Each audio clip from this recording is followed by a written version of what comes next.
अब देखिए मुद्दा यह है कि आखिर महाविकास आघाड़ी ने डॉक्टर शिवानंद हुलियालकर ये बॉयकॉट क्यों किया है। जो मैं किशोर जी से पूछ रहा हूं वही आपसे भी पूछ रहा हूं।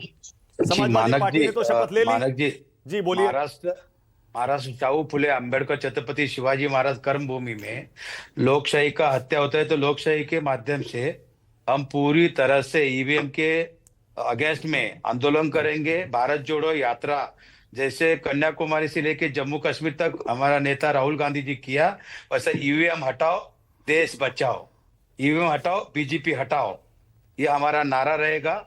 और दूसरी बात, मार्केटवाड़ी में हमारा नेता राहुल गांधी जी, हमारा नेता मल्लिकार्जुन खड़गे जी नेतृत्व में आदरणीय शरद पवार गुट, उद्धव ठाकरे शिवसेना गुट, खुद अखिलेश यादव भी हमारे साथ मार्केटवाड़ी में आएंगे। हम इसका बैलेट पेपर पे मतदान लेने के लिए हम पूरी तरह से पूरा इंडिया गठबंधन पूरी तरह से हम उतरेंगे उधर। लोकशाही के माध्यम से हम न्याय मांगेंगे। इन्होंने जिस तरह से लोकशाही का हत्या किया, डॉक्टर बाबा साहब अम्बेडकर का हत्या किया, इस लोगों ने जिस तरह से पैसे का बारिश किया, जिस तरह से पुलिस के वाहन से पैसा लाया।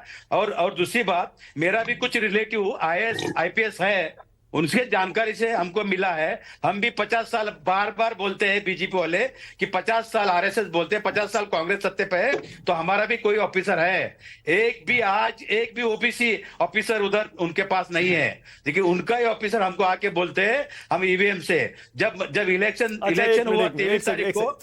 मानक जी 1 मिनट बात करनी चाहिए। मानक जी, इलेक्शन जिस दिन हुआ 58% हुआ करके इलेक्शन कमीशन ने डिक्लेयर किया 5 बजे, उसके बाद रात को 11:30 बजे बोलते हैं 62%, उसके बाद दूसरा दिन 3 बजे बोलते हैं 67%। ये क्या चल रहे हैं? क्या कोई पूछने वाला नहीं है?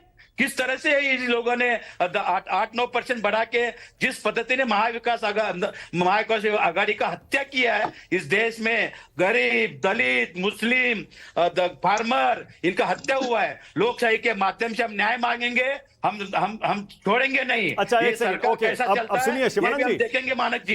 शिवानंद जी, इसका मतलब आपके विधायक शपथ नहीं लेंगे महाराष्ट्र में? नहीं लेंगे।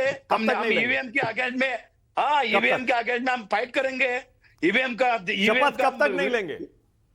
नहीं, जब तक ईवीएम का हम न्याय जिम्मेदारी से आके बोलना मार्केटवाड़ी में मतदान लीजिए, न्याय पते लोकशाही के माध्यम से हम जाएंगे। मार्केटवाड़ी में आपकी डिमांड क्या है? क्या दोबारा मतदान की ईवीएम से मांग है या फिर बैलेट पेपर से मांग है? बैलेट पेपर से एक बार होने दो ना, दूध का दूध पानी का पानी होने दो।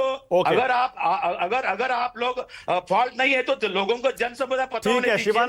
शिवानंद जी मानक जी मेरे को डेली फोन आता है, हमारे मित्र लोग महाराष्ट्र में है या बाहर, वो लोग कोई भी फोन किया ना, हम कांग्रेस को मतदान किया, शिवसेना उद्धव गुट को किया, शरद पवार जी को वोट किया। लोकसभा का इलेक्शन के टाइम 3 महीने पहले पूरी तरह से महाराष्ट्र विकास आघाड़ी सत्ते पे थे, कांग्रेस का एक एमपी था। अच्छा आप सुनिए ना, देखिए आपकी बात में इतना कॉन्ट्रडिक्शन है। खुद ही आप कह रहे हैं कि लोकसभा चुनाव में आप जीते थे, वो वाला मतदान सही था, तब ईवीएम सही था। अब विधानसभा में आप हार गए तो खराब हो गया। मेरा सवाल दूसरा है। खराब बोले तो अडानी।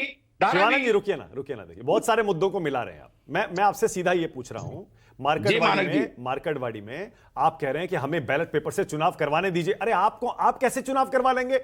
आप संविधान की लाल किताब हाथ में लेकर घूमते हैं, उसमें साफ साफ लिखा है कि चुनाव आयोग चुनाव करवाएगा। कहीं आप थोड़े करवा सकते हैं। मानक जी, हम जाके आदरणीय अभिषेक मनु सिंघवी जी, आदरणीय पवन खेरा जी, हमारे सर नेता और नाना पटोले जी जाके इलेक्शन कमीशन से डिस्कस किया, निर्णय हुआ। उन लोगों ने जांच करके हमको न्याय देने का अपेक्षा है और हमको न्याय मिलेगा। महाराष्ट्र में 6 महीने के अंदर इलेक्शन होगा। ये चैलेंज डंके के साथ बोलता हूँ। पूरा सुप्रीम कोर्ट, हाई कोर्ट, बड़े बड़े लॉयर 40-50 लॉयर हम खड़ा करके हम न्याय मांगेंगे सर, छोड़ेंगे नहीं मानक जी। बिल्कुल सही है, मैं इस पर आपके साथ हूं।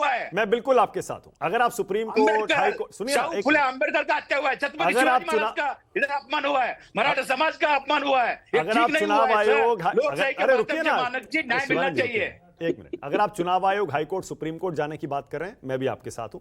बिल्कुल जाइए, हम सपोर्ट करेंगे आपको।